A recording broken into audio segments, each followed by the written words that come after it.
Given that the Beatles have so many albums that could be ranked among the greatest of all time, deciding which stands as the best can be really difficult. Especially because once you get too acquainted with them, you start to separate them in categories. This is my personal favorite. This is the most accessible one. This is the one with the best production. But when it's time to take all that out of the way and you have to look at every detail and the overall quality of an album, there's only one album you can go for: Revolver. Day Tripper as being about a prostitute, and Norwegian Wood as being about a lesbian. No, I just wanted to know what your intent was when you wrote it, and what your feeling is about the Time magazine criticism of the music that is being written today. Well, you're just trying to write songs about prostitutes and lesbians, that's all.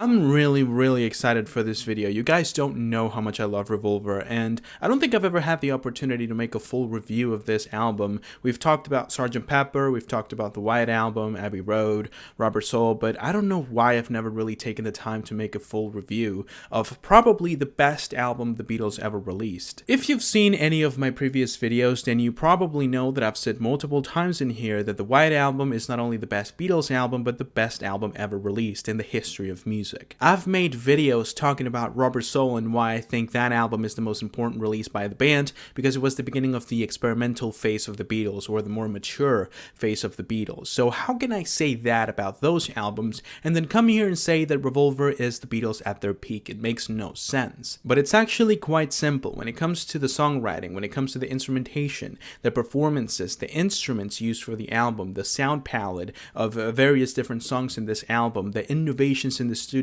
the influence, and many other factors that make this album the masterpiece it is, I personally don't believe there's a better album in the band's discography. Before we go through the actual songs, I would like to talk to you guys about a little bit of the context in which the album was released. I believe that understanding the story of the recording sessions and how this album was conceived elevates the music even more. 1965 had been a wonderful year for the Beatles, not only when it comes to sales and live performances, but also their own evolution as songwriters. You had John Lennon getting a little bit more personal with his songwriting in songs like I'm a Loser, Help, and You've Got to Hide Your Love Away, deeply inspired by Dylan, and then you have Norwegian Wood, Girl, In My Life, in albums like Rubber Soul. You had Paul McCartney at a melodic peak, redefining what the Beatles actually were, because up until 1964, the Beatles were a rock and roll band, but thanks to songs like Yesterday and I've Just Seen a Face, Paul McCartney proved that the Beatles were ready to jump into more mature pieces of music as well. And then of course you have George Harrison's awakening as a songwriter with songs like I Need You, for example, adding that volume pedal, making sure the song has this pop-oriented style to it, and then in Rubber Soul you have some of his best songs like If I Needed Someone and Think for Yourself. Basically, the fans knew that the Beatles were onto something with the release of Rubber Soul. It was already an amazing album, one of the greatest of all time actually,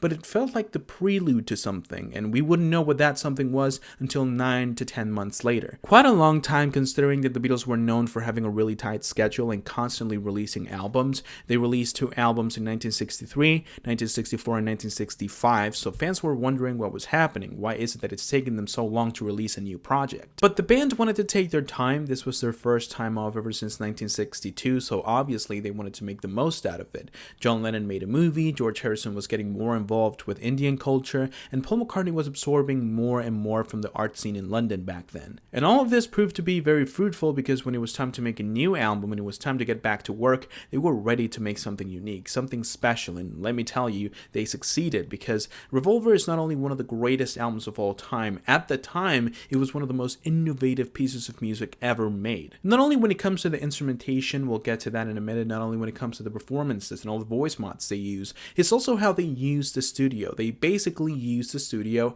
as an instrument. And I think this is really important to note before we get into the actual albums, because I think people tend to forget that this is an actual piece of music from 1966. Society was not the same, music was not the same, nothing was the same back then. It was a completely different world, if you may. So even though this may sound more normal now, 50 years after its release, back then it was completely different. It was completely new, and there was nothing like it. And the first song in this album is actually a perfect example, because even though we had people like Bob Dylan writing albums like The Freewheeling of Bob Dylan and The Times Are Changing, very politically charged albums, it was weird to see a rock and roll band criticizing the thing that government loves the most: taxes. Taxman is one of those times where it seems very obvious that George Harrison was undermined by the rest of the band. It was clear that he was an amazing talent when it comes to songwriting, not only when it comes to creating a melody and creating good lyrics to go with that melody, but also in terms of instrumentation, because this may be one of the most interesting pieces that doesn't really fall in the psychedelic category or in the Indian category. It's a simple rock and roll song,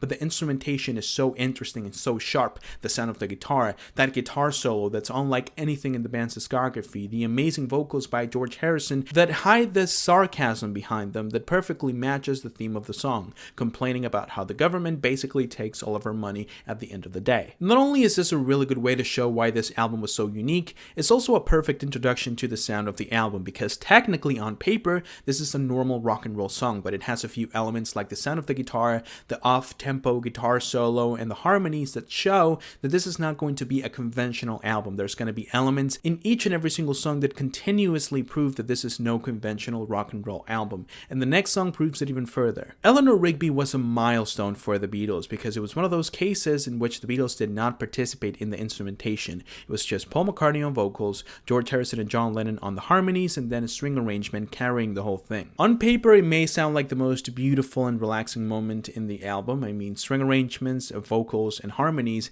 it sounds like the recipe for beauty, but it's actually completely the opposite. The string arrangements seem to be fighting in the background in this claustrophobic fashion as McCartney sings about this weird story of a lady being lonely and a father picking up rice in a church. This represented a very interesting and unexpected evolution from McCartney. It always seemed like John Lennon was the most cutting-edge Beatle, and McCartney added the melodic factor to everything. But in this song, I think McCartney showed a clear desire of doing something a bit more experimental and grand with his music, which eventually resulted in things like the orchestral arrangement of A Day in the Life, for example. Then we go to probably my favorite song in the entire album, John Lennon's I'm Only Sleeping. Explaining you the dreamy and peaceful atmosphere of this song is really complicated. It's a song that makes me feel at ease no matter how stressful and how agitated I am. I personally believe that it's one of the best melodies John Lennon ever came up with. You can see that in the acoustic versions of the song and multiple covers that show the melodic energy the song carries. The production and the instrumentation is also beautiful, almost as good as the songwriting. The looped guitars and the voice mods and the harmonies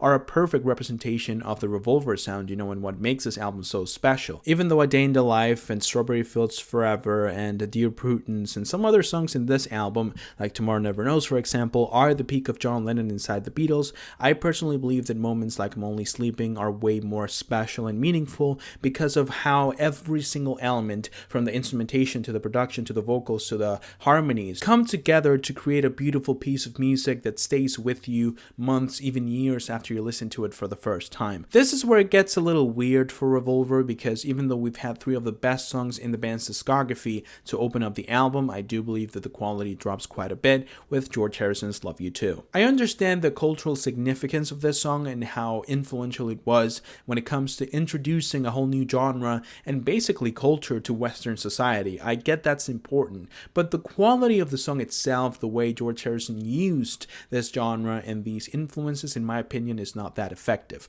Once again, I do believe the song is really good. It is really enjoyable. I listen to it all the time when I listen to this album. I never skip it. However, given the fact that this is considered one of the first concept albums, or one of the first examples of the modern album being consistently good in every single song, I do believe that it's worth noting that even if just for a few minutes, the quality of the album drops quite a bit.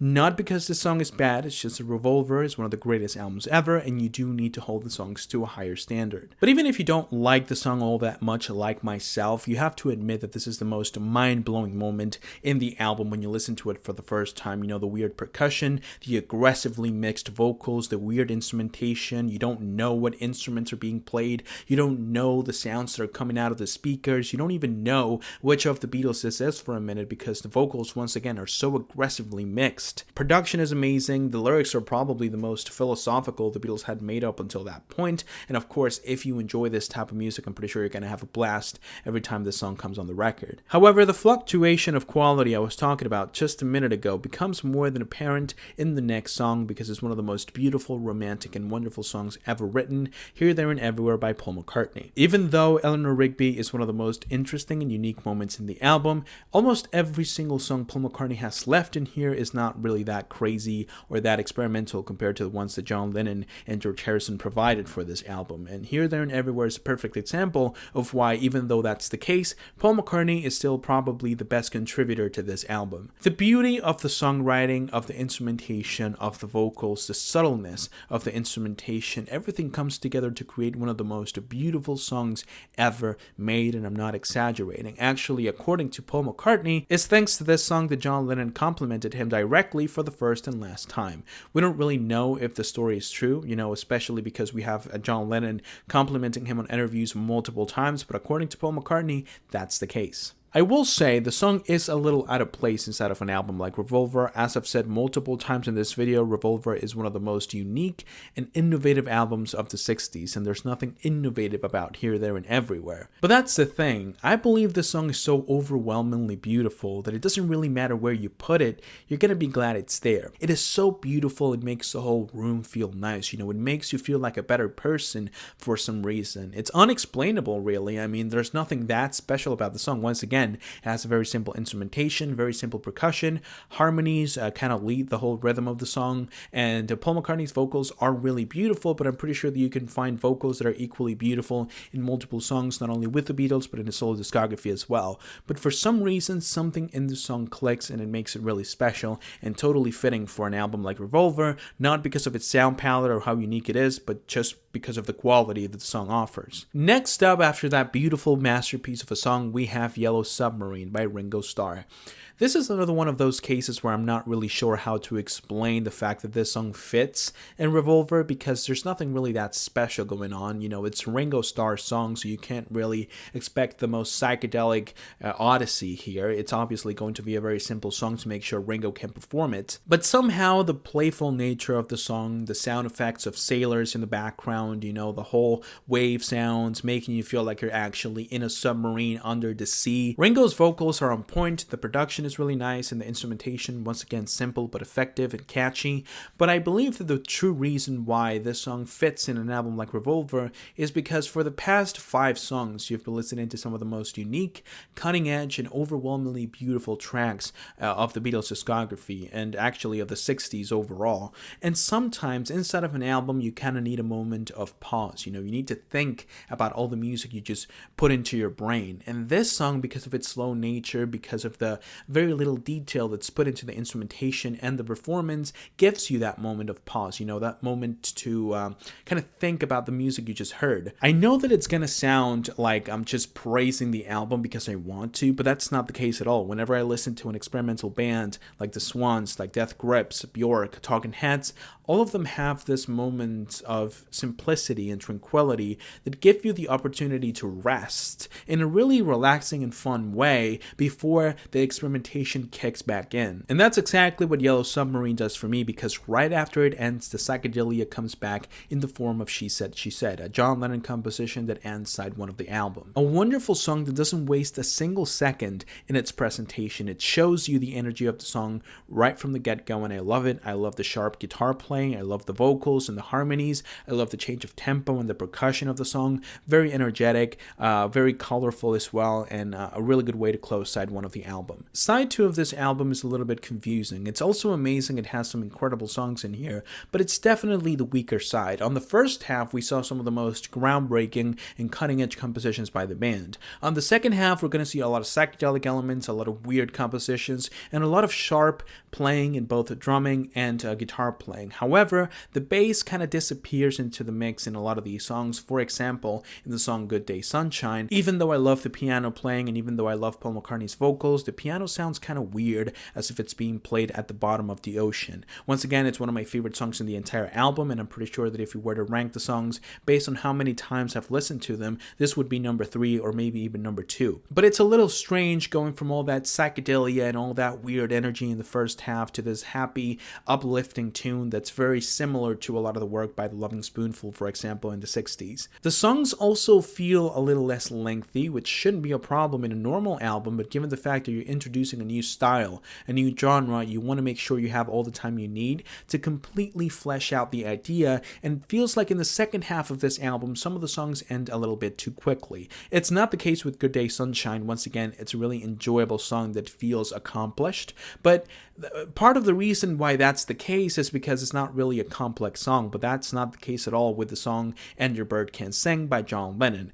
Beautiful, fast-paced, very colorful and energetic song that feels like it ended way too quickly. I believe that this is one of the most wonderful pop-oriented moments in the band's discography, but I feel like the song should have been at least 3 minutes, and it barely is 2 minutes long. The song is not only an achievement for John Lennon when it comes to the melody and the instrumentation, the lyrics are also amazing. I love Paul McCartney's harmonizing. I love everything about this song, so I would have liked the song to be a little bit longer, so he, would have had the chance to completely flesh out this idea. Then, after John Lennon picks up the pace of the album, Paul McCartney slows it down again with the song For No One of his most elegant and sophisticated songs ever. I know that a lot of people jumped into this album thinking they were going to go through a psychedelic odyssey, and John Lennon and George Harrison tried their best to make that the case. But I believe that even though these moments by Paul McCartney kind of break the continuity of the album, they're definitely needed for the same reasons that Yellow Submarine was needed in Side 1. For No One is a simple and slow song where Paul McCartney is the one and only protagonist, and I know that that may sound a little underwhelming considering the fact that we've talked about And Your Bird Can't Sing, She Said, I'm Only Sleeping, Love You Too, some of the most interesting compositions, not only from the songwriting point of view, but also when it comes to the instrumentation. But these type of songs offer the duality the Beatles were known for. Even if you're going through one of the most groundbreaking albums of all time, you'll still find some songs that are simple, catchy, and beautiful, and that's exactly what For No One is. And it happens in almost every single album. In Sgt. Pepper, it was When I'm 64, and Lovely Rita. If you go to the White Album, you will find songs like I Will, and Mother Nature's Son, and Honey Pie, and Martha My Dear. Magical Mystery Tour has Your Mother Should Know, and Penny Lane. So listen, I know it breaks the album's continuity. I said it just a minute ago. I agree with you, but still, the song is so good that I couldn't imagine Revolver without For No One. And if you want psychedelia, all you have to do is wait for the next song, because Dr. Robert is probably one of the most dreamy and psychedelic songs this album has to offer. Because of the vocals, because of the instrumentation, because of the lyrics too, very abstract if you don't know what he's talking about. Paul McCartney's powerful backing vocals offer this layer of intensity to the song that goes really well with John Lennon's nonchalant performance, and you also have that weird bridge where he uses modulation to add this dreamy, trippy sequence that makes the song feel even more psychedelic. Really nice tune, really entertaining, and once again following that trend of psychedelia this entire album is supposed to follow, Then you go to probably the song I've listened to the most in this entire album, I Want to Tell You by George Harrison. The use of dissonance in the piano and the harmonies of this song is a work of art. I don't know why it works, I don't know how it can be so effective, but it is, especially when you pair it with the lyrical concept. Basically, what George Harrison tries to tell with this song is that he has so many ideas, so many things to say in his brain that he doesn't know what to say first. He doesn't know how to talk, he loses the ability to communicate properly. And that lack of ability to communicate and to organize the thoughts in your head translates to the music through the dissonance in the piano and in the harmonies. It works fantastically well. The dissonance alone is enough to make this song feel psychedelic. However, Paul McCartney also employs a melismatic style of singing that makes it even more weird and more trippy, more dreamy, like you're in a dream listening to someone sing. Thus making the song fall in line even more with the idea of Revolver without sacrificing the initial intent of the song. Then we go to the last Paul McCartney song in this album, Got to Get You Into My Life. Originally, you may think this is a love song, and it is. For drugs. Believe it or not, all the romanticism and all the admiration that Paul McCartney shows in this song is directed towards weed. But that doesn't really change anything in my opinion. The song is very beautiful, very entertaining too. The brass instrumentation, the trumpets, the horns make the song more colorful, which falls in line with the idea of Revolver, which is a main critique I had about previous Paul McCartney compositions in this album. This is also one of the most popular compositions in this entire album, and it's clear to see why. The vocals by Paul McCartney are amazing, almost impossible impossible to replicate, especially towards the end of the song. I would even go as far as to say that when it comes to the psychedelic era of the Beatles, this is my favorite performance by Paul McCartney. It's just that good. However, even though almost every single song we've talked about in this video, actually every single song we've talked about in this video, is a psychedelic masterpiece, a clear example of the Beatles' songwriting prowess, I believe that no other song represents the change and the evolution of the band as the song we're about to talk about. The reasons are many. A lot of people like to say that the Beatles were not the first band to play around